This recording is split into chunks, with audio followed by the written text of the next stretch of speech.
a second. I already started. Oh, sorry. No, I already started. Oh boy. I hate all of you.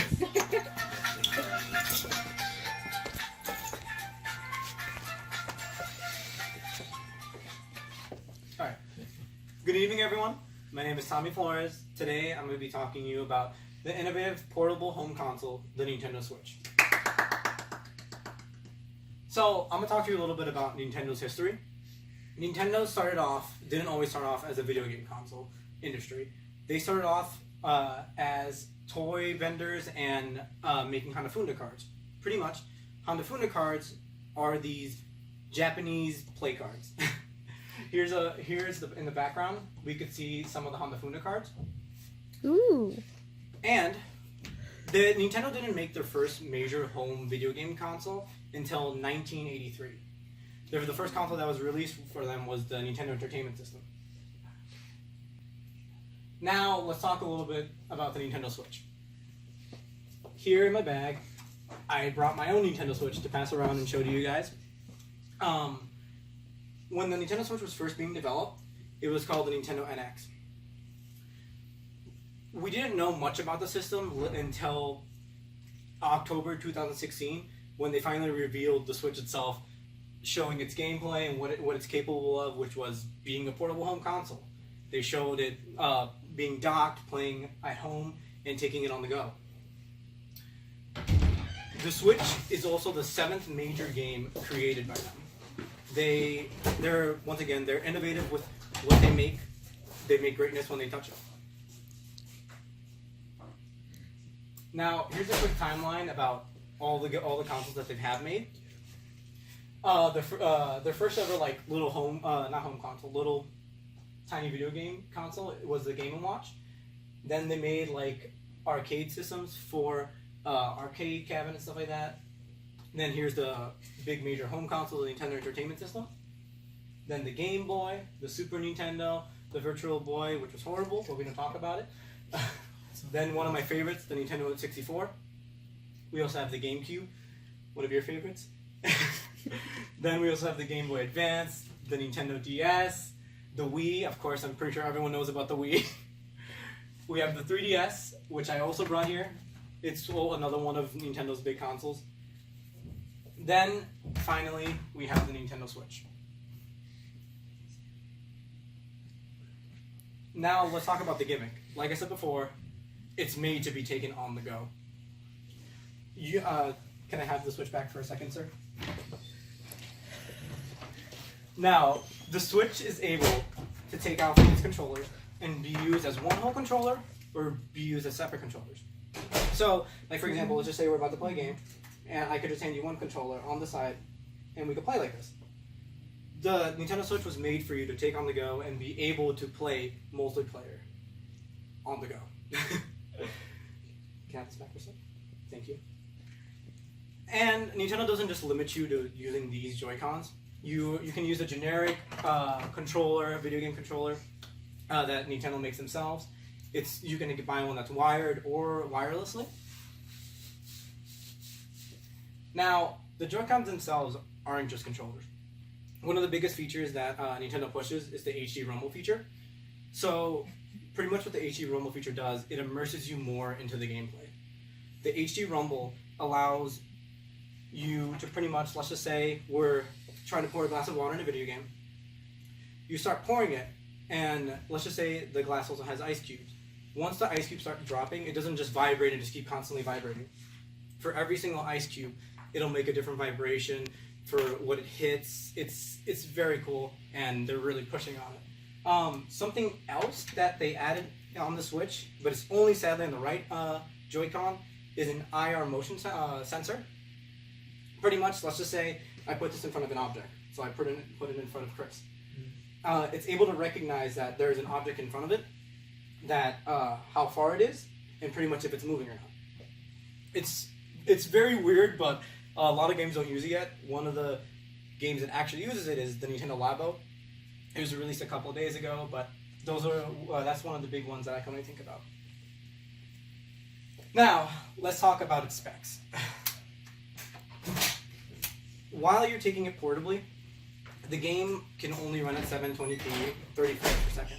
pretty much what this means, a lot of times this generation's gaming consoles, it's always 1080p, 60 frames, which pretty much means you get beautiful, crisp images.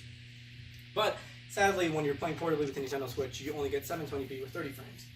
This may be a turnoff for a lot of people, but if you're really in for it for the gameplay, that's where the Switch shines, because, like, again, you could take it with you. Aside from that, when it is docked, it can go up to 1080p with 60 frames. Hence, I said can only go up to, might be going up to 1080p, 60 frames. Because a lot of, like, the heavier games, like Doom, which was ported to the Switch, Xenoverse 2, everything like that, once you start getting a lot more information into the games, it starts slowing down the Switch. Aside from that, it has a great battery life. If you're constantly playing it on the go, you can go from 2 to 6 hours of full-on gameplay. It's great. Aside from that, you also have external storage. I have my own micro SD card in here. It's a little bit small, but it's made for the Switch itself, and I'm able to hold all of my games in here. If you could pass it around. And I also brought the cartridges. They actually aren't discs, they aren't like any weird thing, they're just old cartridges. They're very tiny. You could lose them very easily, but they're very convenient to carry around. And if you don't like having small cartridges with you, like I said before, the Switch allows you to go online and go to the Nintendo store and pretty much buy the games and have it on your Switch itself.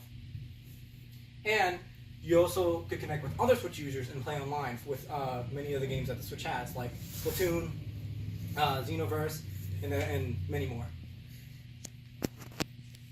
Now, let's talk about the games. Of course, we have the generic games for Nintendo. We have Mario games, we have Link, we have Kirby. That's all good and everything, but a lot of developers have actually been switching to the Nintendo Switch because you can take a lot of the classic games with you. You could take Doom, Skyrim, which was ported for the 50th time. We could take Dragon Ball Xenoverse. We could take Binding of Isaac. It's great for this generation to be able to play classic games that were once on the Xbox One and stuff like that. Now, the Nintendo Switch is also a new home for indie developers. Indie developers have had trouble trying to trying to publish their games so people could play them. It's hard for indie developers, but the Nintendo Switch helps them get their games out there and give themselves a name. Here are some of the popular indie games that are for the Nintendo Switch. We have Stardew Valley, Shovel Knight Treasure Trove, Overcooked, Celeste. They're all great games.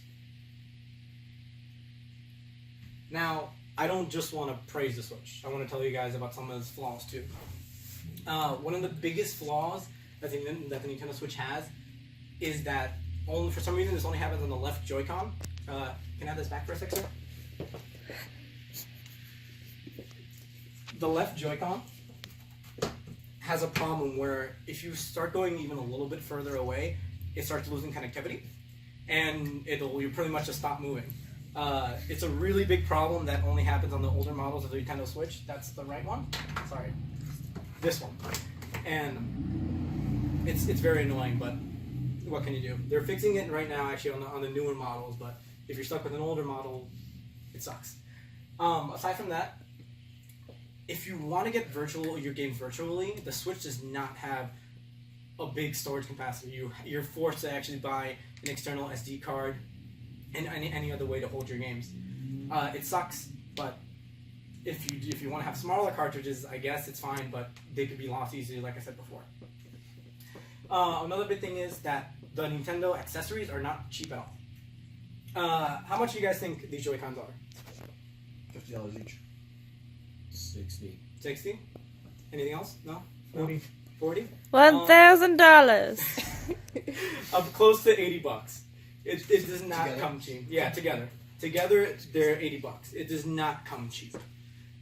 But I guess that's the price if you want to take your games with you.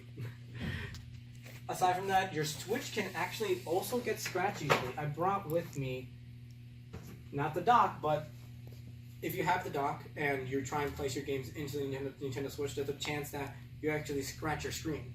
This has been a problem ever since the Switch was released.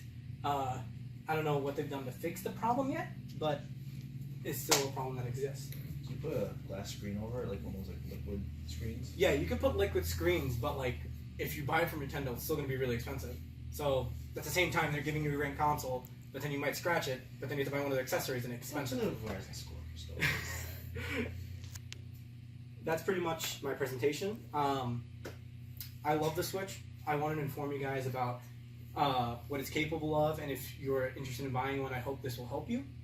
Now, if you have any questions, I'll be glad to ask them. Will you be buying the cardboard boxes anytime soon? Yes, very much. I will pay $80 for cardboard boxes. Any other questions? Any other questions? Can you turn on the screen again? Thank you. I like that. The battery life. Batteries, as you tend to use them, their charge gets less and less. How's that kind of scale with the Switch? Personally, I haven't found a problem with that yet. But I do know that a lot of other people have experienced that problem where it's been going lower and lower over time.